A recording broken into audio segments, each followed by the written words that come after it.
Ja, formålet med øvelsen var at undersøge, hvordan reaktionshastigheden afhænger af reaktanternes koncentrationer, temperaturen i reaktionsspændingen samt overfladearealet i heterogene kemiske reaktioner.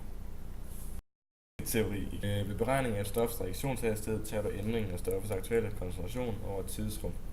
Værdien du får ud af følgende formel forklarer dig, hvor meget koncentrationen ændres per sekund i gennemsnit i den tidsperiode, du undersøger. Disse formler ser sådan ud. De to formler er i princippet ens, da den ene tager koncentrationsforskellen på det stof, der bliver dannet, og den anden tager den negative værdi af koncentrationsforskellen på det stof, der aftager. En aftagende koncentration giver en negativ koncentrationsforskel, derfor ophæver de to minuser hinanden, så V derved bliver en positiv værdi.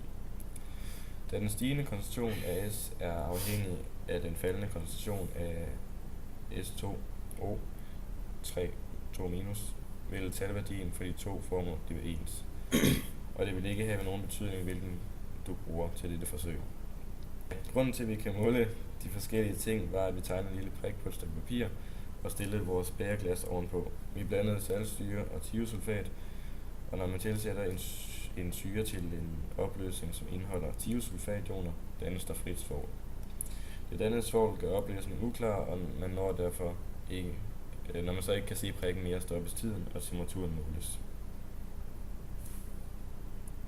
Ja, reaktionshastigheden afhænger af følgende størrelser. Koncentrationen af A og B.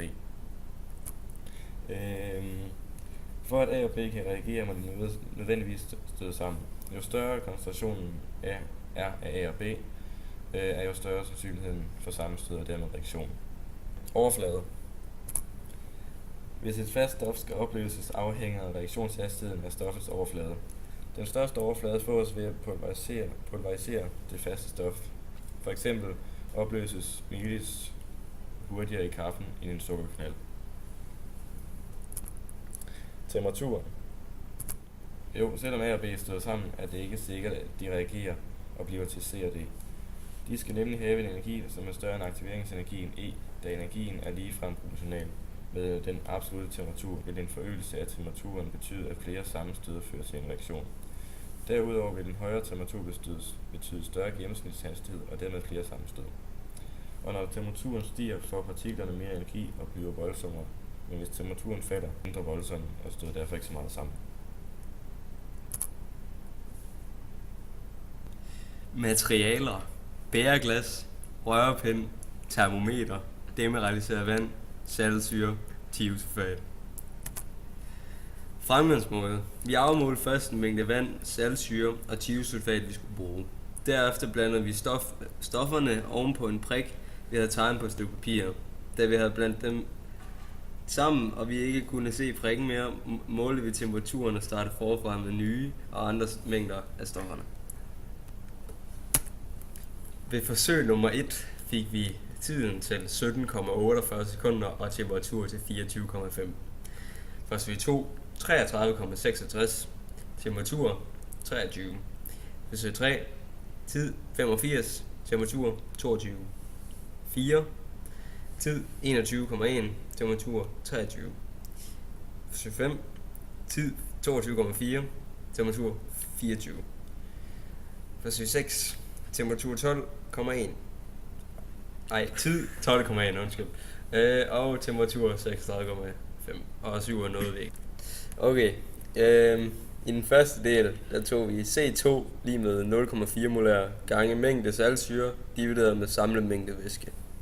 I anden del bytter vi saltsyre ud med thiosulfat, så det vil sige C2 lige med 0,4 molær gange mængde thiosulfat divideret samlet mængde væske. Og den sidste del har vi taget 1 over delta-tid. Fejlkilder. Måleusikkerheder ikke ordentligt rengjort. Diskussion. Vi synes, vi har fået nogle meget pålidelige resultater, da vores resultater følger den grove regel om, at kemiske reaktioners hastighed fordobles hver 10. graders opvarmning. Hvilken simpel sammenhæng ser det ud til at være mellem S2O3 2- og reaktionshastigheden? Jo højere volumen NaSO, jo hurtigere går reaktionen. 2. Er der tilsvarende simpel sammenhæng mellem reaktionshastigheden og H+? Ikke på samme måde, men i en meget mindre grad. 3. Opskriv udtrykket for reaktionshastigheden.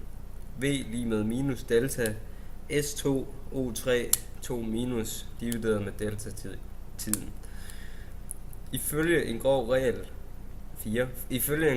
regel fordobles kemiske reaktioners hastighed for hver 10 graders opvarmning. Passer vores forsøg nogenlunde med denne regel? Ja, det passer egentlig meget godt. 5. Opskriv reaktionsskemaet for reaktionen mellem magnesium og syre.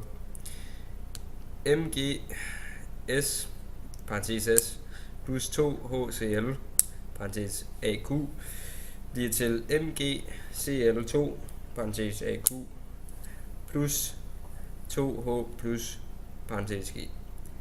6. Forklar overfladearealets betydning for reaktionshastigheden. Jo mere overfladeareal der er, jo hurtigere foregår reaktionen.